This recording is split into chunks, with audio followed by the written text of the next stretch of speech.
Okay, this is chapter 27 of A Good Girl's Guide to Murder. 27. Pip walked back toward her car on Monroe, her tread much lighter on this return journey. Lighter because now they knew for sure. Sal Singh did not kill Andy Bell. She called Kara. "Well, hello, sister," Kara answered. "What are you doing now?" Pip asked. "Homework club with Naomi and Max. They're doing job apps, and I'm working on my capstone project. You know I can't focus alone." Pip's chest tightened. "Both Max and Naomi are there now?" "Yep. Is your dad in?" "Nah, he's over at my Aunt Lila's for the afternoon." "Okay, I'm coming over," Pip said. "Be there in 10. "Fab, I can steal some of your focus." Pip said goodbye and hung up. She felt an ache of guilt for Kara, that she was there and would now be involved in whatever was about to come out. Because Pip wasn't bringing focus to the homework club. She was bringing an ambush. Kara opened the front door wearing her penguin pajamas and bear claw slippers. "Hey, Chica," she said, rubbing Pip's already messy hair. "Happy Monday, mi club de homeworko e su club de homeworko." Pip closed the front door and followed Kara into the kitchen. "We've banned talking," Kara said, holding the door open for her, "and no typing too loudly like Max does." Pip stepped into the kitchen. Max and Naomi were sitting next to each other at the table, laptops and papers splayed out in front of them, steaming mugs of coffee in their hands. Kara's place was on the other side, a mess of paper and pens strewn across her keyboard.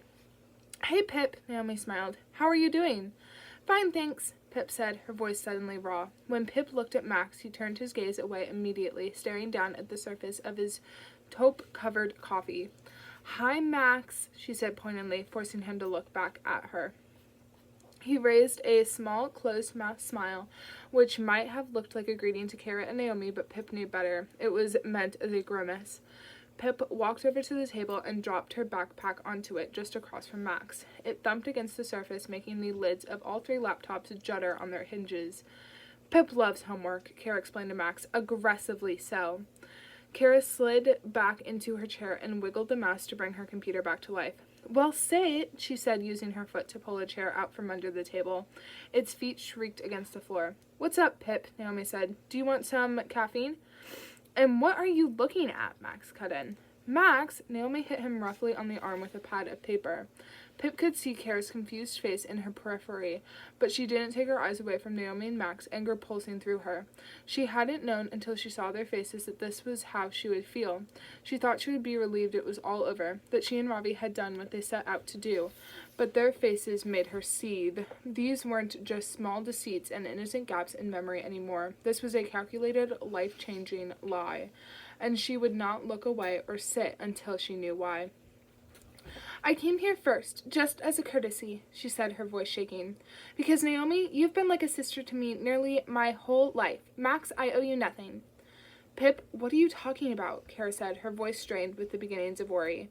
Pip unzipped her bag and pulled out the plastic folder. She leaned across the table and laid the 3 printed pages out in the space between Max and Naomi. "This is your chance to explain before I go to the police. What do you have to say, Nancy Takatis?" She stared at Max. "What are you talking about?" he scoffed. "That's your photo, Nancy. It's from the night Andy Bell disappeared, isn't it?" "Yes," Naomi said quietly. "But why?" "The night Sal left Max's house at 10:30 to go and kill Andy?" "Yes, it is," Max spat. "What point are you trying to make?"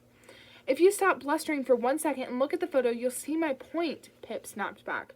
"Obviously, if you paid any attention to detail, you wouldn't have uploaded it in the first place. So I'll explain. Both you and Naomi, Millie and Jake are in this picture."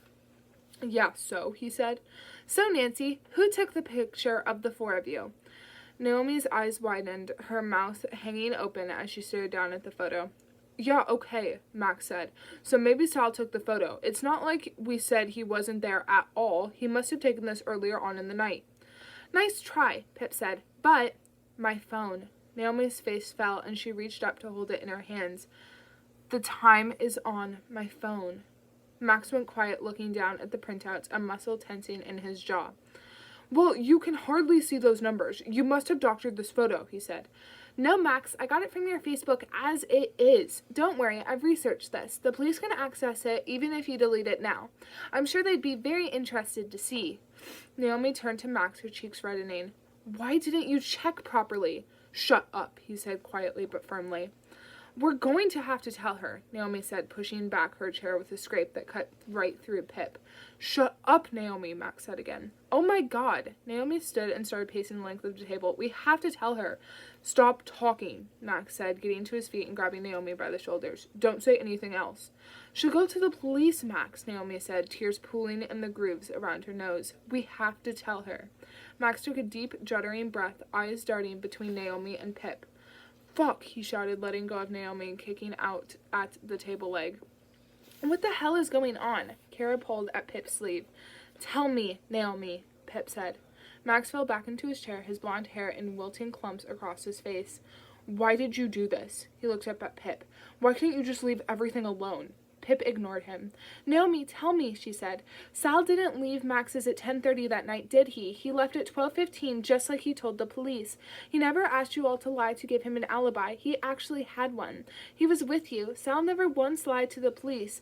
You all did on that Tuesday. You lied to take away his alibi. Naomi squinted as tears glazed her eyes. She looked at Kara and then slowly over to Pip, and she nodded. Pip blinked. Why?